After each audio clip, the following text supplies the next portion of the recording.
আসসালামু আলাইকুম। চলে এলাম আমাদের কিছু আনন্দঘন মুহূর্ত আপনাদের সঙ্গে শেয়ার করার জন্য। গতকাল ছিল আমাদের প্রিয় গ্রুপ সবুজের ছায়া নড়াল গ্রুপের দ্বিতীয় জন্ম উৎসব। মূলত জন্ম উৎসবটা 28শে অক্টোবর, কিন্তু যেহেতু ওই দিন শুক্রবার না থাকায় আমরা এই আগের শুক্রবারটা এটা মানে গতকালকেই আমরা এই প্রোগ্রামটা করেছি। এখানে উপস্থিত ছিল নগর কৃষি ফাউন্ডেশনের থেকে অনেকেই এবং আরও অনেক গণ্যমান্য বাগানি এবং সবুজ প্রেমীরা। আমরা শুরু করেছিলাম জাতীয় সঙ্গীতের মাধ্যমে প্রোগ্রামটা।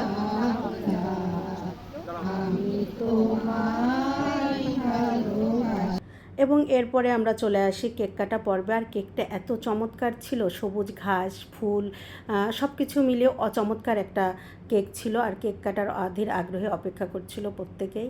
আর এই কেকটা কাটার দায়িত্ব দিয়েছিলাম আমি রুবাপুর উপরে। আর রুবাপু সুন্দর মতো একদম সুষ্ঠুভাবে সুন্দর করে কেকটা কেটে প্রত্যেকের মাঝে বিতরণ করেছে, একদম এত সুন্দরভাবে যেটা আমি হয়তো পারতাম না।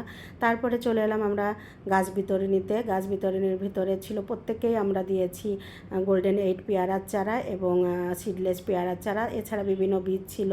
এছাড়া আমার বাগান থেকে ব্যক্তিগতভাবে কিছু বেগুনের চারা, টমেটোর চারা নিয়েছিলাম। কিছু সংখ্যা কম ছিল, এই কারণে হয়তো এক ফ্যামিলি থেকে দুইজন এলে একজনকে দিয়েছি, একজনকে দেয়নি। তার জন্য আমি আসলে দুঃখিত সবাইকে দিতে না পারার জন্য। কেউ এই বিষয়ে আশা করি কোনো কিছু মনে করবেন না।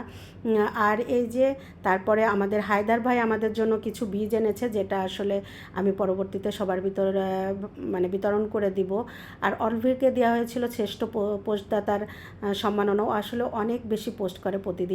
আর এই যে মাহবুব আলম পলাশ রাজশাহী থেকে এসেছে আমাদের এই প্রোগ্রামে, ঢাকা থেকে এসেছে ছালমা বাবি, বাতেন ভাই, মরিয়াম আপা, তারপরে কি বলে কানিজাপা, অনেকেই এসেছে। অনেক গণ্যমান্য ব্যক্তি এসেছিল, যাদের পদচারণায় আমাদের এই প্রোগ্রামটা আরও বেশি সুন্দর, আরও বেশি সম্মানিত হয়েছিল। আর এই যে ফটো সেশন চলছে, আর মহিলারা ফটো সেশনে একটু আগ্রহী বেশি থাকে, এই জন্যই শুধু মহিলাদেরই দেখতে পেলেন, ছেলেদের দেখতে পেলেন না।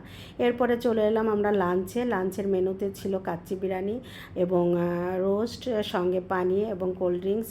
এই ছিল আমাদের আয়োজন। তারপরে আমরা এই প্রোগ্রামটা, এই সময়টাকে আরও বেশি আনন্দঘন, আরও বেশি খুশিতে ভরে তোলার জন্য আমরা কিছু বালিশ খেলা এবং বাস্কেটে বল নিক্ষেপের আয়োজন রেখেছিলাম। বাস্কেটে বল নিক্ষেপ ছিল ছেলেদের জন্য, ওটার ভিডিও করা হয়নি। তারপরে আমরা চিত্রা নদীতে নৌকা ভ্রমণের মাধ্যমে আমাদের প্রোগ্রামটা শেষ করি।